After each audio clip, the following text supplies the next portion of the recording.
Honda revient aux affaires dans le segment des maxi roadsters. Vous savez, ces roadsters hyper dynamiques, bien souvent étroitement dérivés des superbikes de la marque. Ici, la Hornet 1000, puisque c'est bien d'elle dont il s'agit, reprend le moteur de la Fireblade millésime 2017, sur lequel Honda a installé un nouveau châssis en acier et non plus en aluminium, comme sur les précédentes générations. Et pourquoi ce choix un petit peu à l'économie, si j'ose dire? Eh bien, tout simplement pour proposer un prix d'appel exceptionnellement bas, puisque cette Honda Hornet 1000 débarque en concession à la mi-janvier 2025 au tarif de 10 599 € dans sa version standard et 11 799 € dans sa version SP que vous avez ici sous les yeux dans son coloris noir unique avec jambes dorées. Ces tarifs sont extrêmement agressifs puisqu'ils sont environ 2000 à 2500 € moins chers que ses rivales directes et c'est même moins cher que certains roadsters de catégorie de cylindrée inférieure. L'objectif de Honda, c'est bel et bien de faire un coup. Bienvenue sur motonet.com pour cet essai de la CB1000 Hornet, une moto qui n'a pas que son prix dans sa besace. Je vous l'ai dit, son 4 cylindres est dérivé de la Fireblade millésime 2017. On en a discuté avec les ingénieurs. Ils ont choisi d'écarter la dernière génération de 4 cylindres, celui qui équipe la triple R, puisque cette génération de moteurs serait plus coûteuse à réintroduire dans un roadster. C'est la même raison qui a poussé Honda à utiliser un châssis en acier, ce châssis qui ressemble d'ailleurs à s'y méprendre à celui de la Hornet 750 avec son bâti arrière tubulaire. Pragmatisme toujours, on retrouve sur cette moto une qualité de finition pas aux standards qualitatifs les plus élevés auxquels nous a habitué Honda. Ça se traduit par des passages de câbles pas spécialement bien intégrés, notamment du côté gauche du moteur. On le voit aussi à la qualité des plastiques au toucher qui sont un petit peu durs. Bref, ce n'est pas une moto qui s'inscrit, en tout cas au premier contact visuel, dans la catégorie des premiums. Pour autant, je suis sûr que vous avez déjà observé ces étriers radio Stylema, donc une référence quand même très sportive chez le manufacturier italien, alors qu'à l'arrière, on a un amortisseur TTX 36, donc là, c'est une référence vraiment haut de gamme. Ces deux périphériques sont spécifiques à la Hornet 1000 SP, puisque sur la version standard, on a des étriers radio Nissin et un amortisseur arrière Showa. Autre signe distinctif de cette version SP, c'est qu'elle est équipée de série d'un shifter double effet. Enfin, et ça c'est assez rare pour être souligné, cette version SP propose un bonus mécanique. En l'occurrence, elle développe 5 chevaux de plus et 3 Nm supplémentaires grâce à une valve à l'entrée de son échappement et des settings d'injection différents donc du modèle standard. Ça, c'est assez cool finalement parce que ça veut dire que vraiment on a deux modèles différents au catalogue. Une Hornet 1000 standard de 152 chevaux, 104 Nm de couple. Cette Hornet 1000 SP qui développe 157 chevaux, 107 Nm de couple. On profite de cette vue pour examiner un petit peu le phare de cette Hornet 1000, ça vous rappelle rien? Ouais, c'est vrai que ça ressemble quand même beaucoup aux anciennes Z1000, mais au-delà donc de cet aspect visuel, on a d'autres similitudes avec la Z1000 et ses anciennes générations de maxi roadster, comme par exemple le fait d'utiliser un moteur de génération antérieure de Superbike que l'on va dégonfler et introduire au chausse-pied dans une partie cycle retaillée pour l'occasion. Attention, ne me faites pas dire ce que j'ai pas dit. Honda ne se contente pas de faire du neuf avec du vieux en allant piocher dans son catalogue de pièces détachées, qu'on imagine d'ailleurs gigantesque. Non, cette Hornet CB arrive avec des arguments parfaitement contemporains de la technologie, puisqu'on a toutes les assistances électroniques attendues sur un roadster en 2025, un anti-patinage réglable, un contrôle du wheeling, qu'on peut d'ailleurs désactiver pour faire des cabrages. On a un contrôle du frein moteur et on a également plusieurs cartographies d'injection qui vont donner plus ou moins de répondants à l'accélérateur électronique. Le tout se contrôle très facilement depuis le nouveau tableau de bord TFT 5 pouces. Les deux seules choses qui manquent pour parfaitement s'inscrire dans la sophistication à tout crin, ce sont des suspensions pilotées par électronique ainsi qu'une centrale à inertie. Est-ce que ça fait vraiment défaut? On verra ça dans notre essai dynamique. Au guidon de la nouvelle CB1000 Hornet SP, un guidon qui n'est pas excessivement large ni plat comme ça peut se faire aujourd'hui sur des roadsters sportifs. On comprend tout de suite que cette Hornet 1000, malgré donc ses prétentions sport, ne s'inscrit pas dans cette démarche radicale. Par exemple, on est moins penché sur l'avant que sur une Street RS ou sur une Street Fighter Ducati. Le guidon est également plus étroit que sur les dernières générations de Z1000 par exemple, ou la MT10 Yamaha. Même chose au niveau des repose-pieds, on n'a pas les talons sous les lobes des oreilles. Au niveau de la selle, alors sur cette version spéciale, Honda a cru bon de m'installer la selle optionnelle Alcantara. Alors sincèrement, je vous la déconseille parce qu'en fait, elle est rembourrée en noyau de pêche. Et au bout de même pas 50 km, ça vous tanne déjà le fessier. Et ce qu'on déplore surtout sur cette assise, c'est que finalement, elle ne prodigue pas beaucoup de mobilité en raison d'un format un peu étriqué. On n'a pas beaucoup de recul et les plus grands, par exemple, le regretteront. Ergonomie toujours, on note un réservoir assez ventru entre les jambes, vous voyez, qui fait que bah ouais, on a quand même quelque chose d'assez large entre les jambes. Pour autant, eh bien, ça ne nuit pas spécialement à l'accessibilité puisque la Hornet, avec sa selle à 809 mm du sol, s'enfourche très facilement. Et moi qui mesure 1,75 m, je pose les deux pieds facilement de chaque côté. Et comme la moto n'est pas excessivement lourde, eh bien, même pour les manœuvres moteur coupé, c'est facile, quel que soit le gabarit du ou de la pilote. Cette prise en main, finalement, comme à la maison, c'est un petit peu traditionnel chez Honda. On déplore simplement qu'il n'y ait pas de réglage d'écartement là sur le levier d'embrayage. Le levier de frein, lui, bien sûr, est réglable en plusieurs positions. Ce levier de frein qui, sur cette version SP, je vous rappelle qu'il commande des étriers radio style EMA. Et clairement, ces étriers ne sont pas là pour la déco. Il y a vraiment de la puissance de freinage, il y a de la constance également. On peut tirer le meilleur parti en termes de ralentissement. Le seul truc, comme on n'a pas de maître cylindre radial, on n'a pas une attaque aussi agressive, un dosage aussi fin que sur des machines avec maître cylindre radial et des durites tressées, puisqu'ici, on donne la joie à l'économie avec des durites en caoutchouc. Pour autant, au niveau du freinage, c'est quand même du très très bon niveau. Et on apprécie également que le frein arrière soit du même acabit, à savoir qu'il soit puissant, dosable. Alors, puisque je vous parlais du confort de selle qui n'est pas exceptionnel, on peut parler du confort de suspension. Je vous rappelle que sur cette version SP, sa caractéristique, c'est d'avoir un amortisseur TTX All-Ins. Cet amortisseur fonctionne bigrement bien, il est monté sur biellette, on a de la progressivité, on a des capacités d'absorption des chocs excellentes. Ça permet d'avoir beaucoup de motricité. Bon là, en plus, vous avez vu, les routes, c'est du billard, donc forcément, on en use et on en abuse. Et on n'a eu aucun problème justement de dérobade du train arrière avec le pneu en 180. Un pneu en 180 sur un maxi roadster sportif, c'est un pari et c'est un pari gagnant. Gagnant pour votre portefeuille quand vous allez le changer et gagnant en termes d'agilité. La fourche, elle, est plus classique, c'est une Showa de 41 mm. Elle est réglable et en ce sens, tant mieux puisqu'on trouve qu'elle manque de maintien lorsqu'on sollicite fortement les freins. Hormis cette caractéristique et une relative sécheresse sur les petites bosses, eh bien cette fourche, elle fonctionne plutôt bien.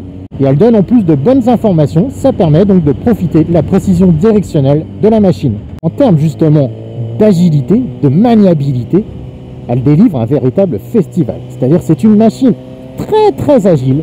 On a même le sentiment, lorsqu'on monte dessus et qu'on enchaîne les premiers virages comme ici, d'avoir en fait un mélange de Hornet 750, donc une machine diaboliquement agile, avec finalement 60 chevaux de plus. Et ce qu'on apprécie, c'est qu'elle est parfaitement neutre. On retrouve cette magie de l'équilibre Honda, c'est-à-dire que non seulement la machine est très très bien équilibrée, avec une répartition des masses pratiquement idéale, 51% sur l'avant, 49% à l'arrière. En plus, on a une machine qui ne résiste pas, on la met sur l'angle avec facilité, elle est docile, et pourtant, malgré cette docilité, elle conserve de la précision. C'est-à-dire que si on décide de rajouter une couche, ok, elle le fait. Si on décide de redresser la barre, ok, elle obéit. Et ce qui est assez incroyable, c'est qu'au bout de quelques minutes seulement, on a l'impression finalement d'avoir fait ça toute sa vie. Vous voyez ce que je veux dire, c'est une machine qui vous met tout de suite en confiance. On se dit, ok, elle ne fera pas de coups vicieux, elle n'aura pas de réaction parasite, elle ne va pas guidonner, parce qu'elle est très stable, elle ne va pas non plus sous-virer, elle ne va pas engager.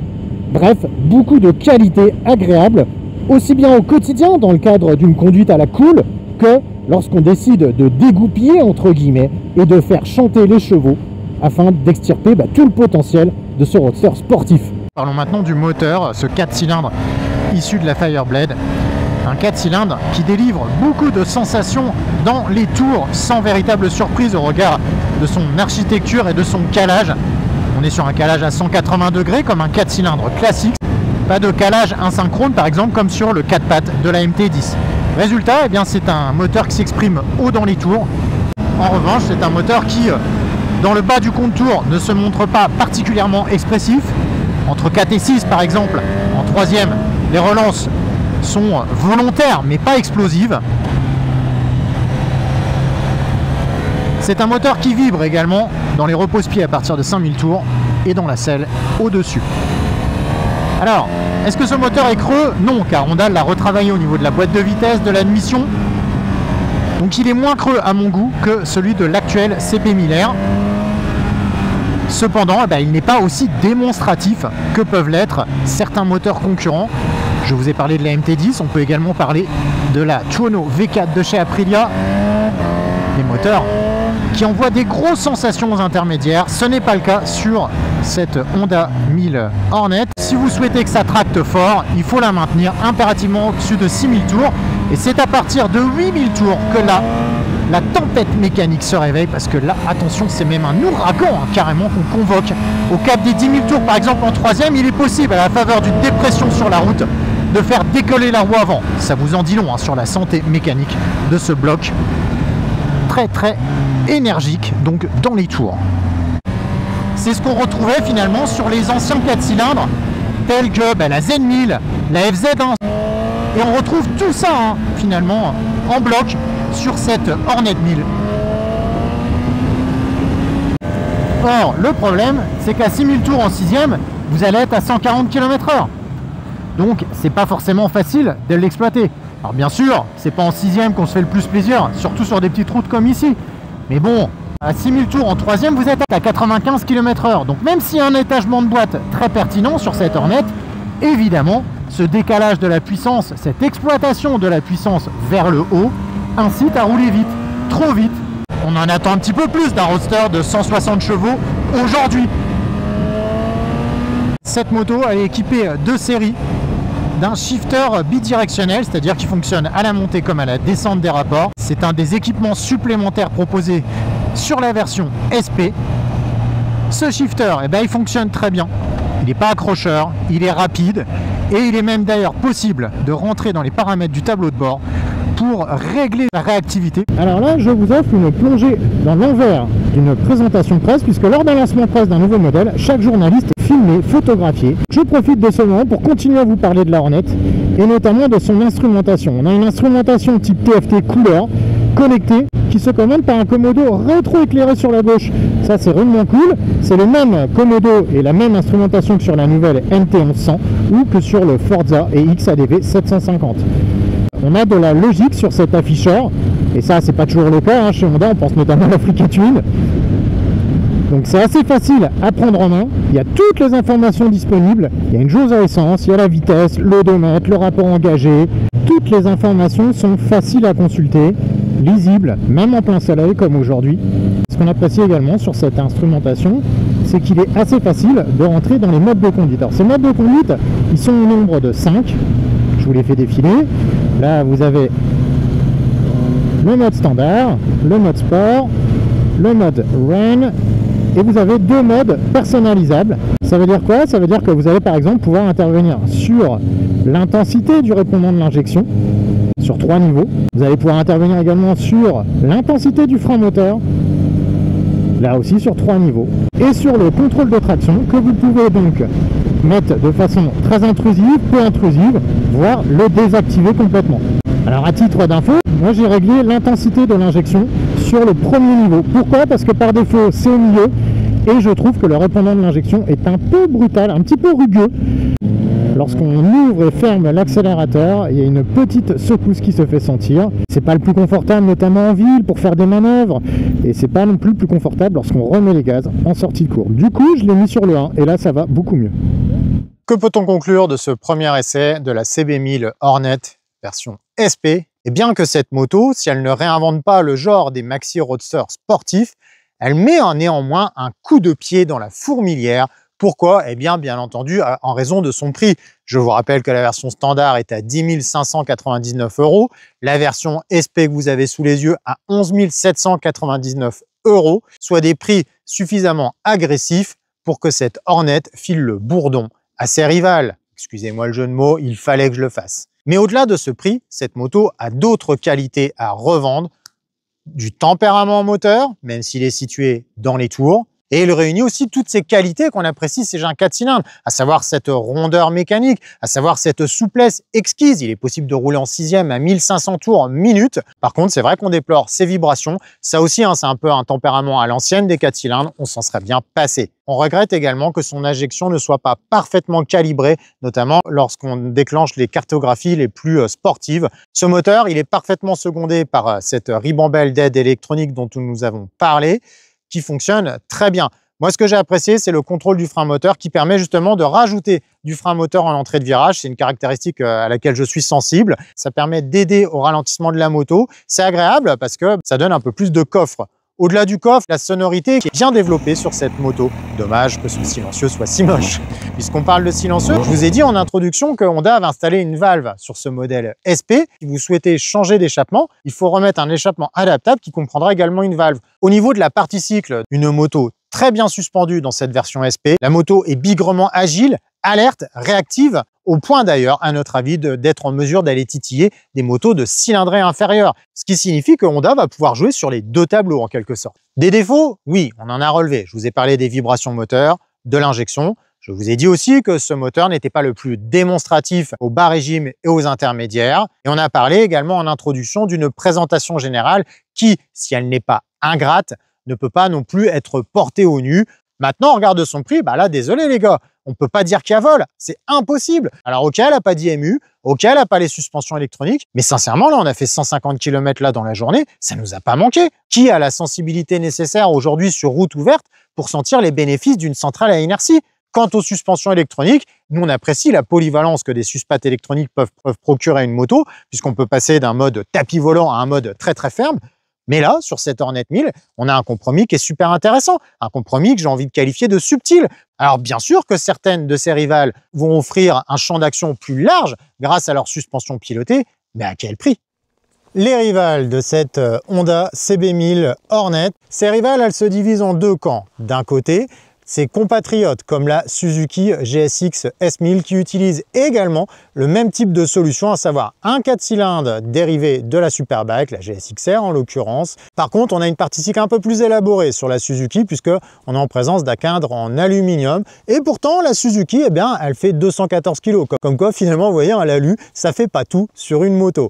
La Suzuki, elle développe 152 chevaux et 104 Nm de couple, soit des performances équivalentes à la version standard de la Hornet, et du coup un tout petit peu en dessous de cette version SP. Et cette Suzuki, qui est également équipée d'un shifter de série et des aides électroniques qui vont bien, coûte 13 799 €, c'est-à-dire 2000 € de plus que cette Hornet SP, et la différence fait encore plus mal lorsqu'on la compare avec la Hornet en version standard. L'autre rival en provenance du Japon, c'est la Yamaha MT-10, une machine à sensation avec son 4 cylindres crossplane, lui aussi dérivé de la R1, mais grâce à son calage asynchrone qui délivre beaucoup de sensations, plus en tout cas à notre goût que le 4 cylindres de la Honda Hornet.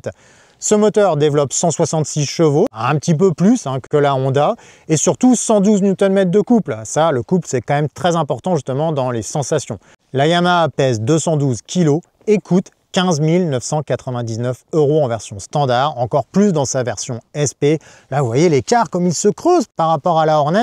C'est comme si on était dans deux catégories différentes. Et bien pourtant, non, quand on compare justement la cylindrée, le genre, normalement, c'est bien la MT-10 qui est censée être calibrée sur cette Hornet. C'est juste que Honda, encore une fois, arrive avec une politique tarifaire hyper agressive. Le troisième constructeur japonais, Kawasaki, n'a plus vraiment de rival à mettre en face justement d'une Hornet 1000, puisque sa Z1000, qui lui ressemble tellement au niveau de la partie avant, eh bien la Z1000 n'est plus d'actualité aujourd'hui, si ce n'est sur le marché de l'occasion. Résultat, chez Kawa, si vous voulez un maxi roadster sportif, eh bien c'est la Z2 avec son 4 cylindres de même cylindrée que la Honda. Par contre, il est suralimenté, ce qui lui permet de délivrer 200 chevaux et la bagatelle de 137 Nm de couple, et puis des sensations à nul autre pareil. Je vous invite un jour dans votre vie de motard à essayer justement ce moteur Kawasaki suralimenté. Ça file la chair de poule. Sauf que ces sensations, elles ont un prix 19 300 €. Là encore, vous voyez, c'est difficilement comparable. On se retrouve finalement un peu avec la même problématique lorsqu'on commence à comparer cette Hornet avec ses rivales européennes, notamment l'Aprilia Tuono V4 qui développe 175 chevaux, 121 Nm de couple, des performances considérablement plus élevées. Tout ça à un prix 16 999 € pour l'Aprilia dans sa version standard. Il y a 6 000 € d'écart entre l'Aprilia et la Honda Hornet standard. 5 000 dans cette version SP. Difficile là de faire rentrer les deux motos dans la même confrontation, même si, si vous êtes passionné de roadster sportif, que vous recherchez quelque chose de puissant au-delà de 150 chevaux avec un châssis qui tient la route, vous allez examiner toutes les alternatives. Auquel cas, oui, on va examiner aussi bien l'Aprilia Tuono V4 que cette Hornet 1000. Un 4 cylindres en ligne aussi de 999 cm3 pour la BMW S1000R qui développe désormais 170 chevaux, 114 Nm de couple à 16 900 €. Donc là aussi un écart tarifaire conséquent, malgré finalement, vous avez vu, une recette qui est très similaire entre la BMW et la Honda. Je vous en ai parlé tout à l'heure, une des rivales finalement aussi de cette Honda CB1000 Hornet, c'est la Honda CB1000R. Oui, parce que cette machine qui reste au catalogue, elle utilise les mêmes solutions, si ce n'est qu'elle a un châssis en alu, le monobras, un raffinement, une présentation plus élaborée. Mais vous avez du coup deux roadsters de puissance quasiment similaires, puisque la CB1000R fait 145 chevaux. Se doute d'ailleurs que cette cohabitation ne va pas durer longtemps dans le catalogue Honda. Cette CB1000R, qui pèse d'ailleurs 212 kg, exactement comme cette Hornet SP, coûte 15 149 €. Vous imaginez quand même là... Ça va être compliqué pour les concessionnaires Honda d'avoir ces deux motos côte à côte avec un tel écart de prix. Viennent ensuite les Street Fighter, les roadsters sur lesquels les constructeurs européens ont jeté toute leur force dans la bataille. Le plus gros moteur, le plus de chevaux, le plus d'électronique et forcément des tarifs qui s'envolent. Donc on vous en parle, mais est-ce qu'on peut réellement comparer cette Honda Hornet 1000 avec une KTM Super Duke R par exemple et son énorme bicylindre de 1350 cm3 qui développe 190 chevaux, une machine qui évolue à 21 000 €? Bon là, ça paraît difficile, même si c'est tout, c'est notre devoir de journaliste de dresser un panorama complet, donc on l'inclut. Dans le même ordre d'idées, on peut également évoquer la Street Fighter V4 de chez Ducati, avec son 4 cylindres en V de 214 chevaux. Là, c'est vraiment de la super bike avec un grand guidon, et le tarif là explose tous les plafonds chez Ducati, puisque nous sommes à 24 990 €. Vous imaginez, c'est plus de 2 fois le prix de cette Hornet 1000 SP. Ça en fait quand même de l'équipement supplémentaire à mettre sur la Honda si on dispose du budget nécessaire pour s'acheter la Street Fighter. C'est un peu le même topo de l'autre côté de la Manche. On s'intéresse à la Speed Triple 1200, une machine avec un 3 cylindres de 180 chevaux, bourrée de caractère, très légère, 198 kg, mais qui démarre à plus de 18 000 €. Je vous l'ai dit, avec son positionnement prix, cette Hornet peut venir chasser sur les plates-bandes de roadster de catégorie ou de cylindrée inférieure, comme par exemple la Yamaha MT-09, qui développe 119 chevaux, donc considérablement moins, mais qui va être au même prix que la Hornet standard. C'est la même chose pour la Kawasaki Z900, qui a un 4 cylindres de 950 cm3, donc vous avez vu, il n'y a quasiment presque pas d'écart de cylindrée entre les deux. Par contre, elle a effectivement une quarantaine de chevaux de moins, pour un prix équivalent. C'est là qu'on réalise que Honda est en train de préparer un véritable hold-up dans la catégorie des roadsters. On peut étendre cette comparaison à la Triumph Street Triple R et son 3 cylindres de 120 chevaux, 80 Nm de couple, une machine sacrément légère, encore plus facile à conduire que cette Hornet 1000, mais qui démarre à 10 700 €, donc au même prix finalement que la Honda en version standard. Enfin, dans la production européenne, on a également la KTM Duke 990 que nous avons testée l'année dernière, une moto avec un bicylindre de 123 chevaux, 103 Nm de couple, mais KTM, ils ont un peu craqué sur le tarif puisqu'elle évolue à plus de 14 000 €. Enfin, il y a également la Street Fighter V2, qui était lancée là pour l'année 2025 avec un nouveau bicylindre de 890 cm3 qui développe 120 chevaux, 93 Nm de couple, donc des performances quand même sensiblement inférieures à cette Hornet 1000 pour un prix qui débute à 15 500 €. En faisant preuve d'un peu d'ironie, ça nous rappelle un peu cette publicité pour une célèbre marque automobile. Il y a moins bien, mais c'est plus cher. Alors évidemment, attention à me tirer pas dessus. Mais vous voyez où je veux en venir, c'est que cette Hornet, avec ce prix extrêmement bien placé, je vous l'ai dit en introduction, je vous l'ai dit pendant l'essai, je le répète là en conclusion, eh bien, elle va faire du chamboule-tout dans la catégorie des roadsters, c'est évident. Et j'ai envie de dire tant mieux parce que ça va faire du bien. Ça va peut-être permettre aussi aux constructeurs de réaligner un petit peu les tarifs, parce qu'on voit bien quand même que depuis quelques années, les tarifs ont flambé. C'est pas admissible et le motard n'est pas une vache à lait, il ne pourra pas continuer à payer comme ça toujours plus, même s'il y a un petit peu d'électronique par-ci, par-là pour faire passer la pilule, c'est pas possible. Donc cette Hornet qui arrive finalement, j'ai envie de vous dire, au juste prix, elle va peut-être permettre de réaligner un petit peu les tarifs et pour ça, bravo Honda.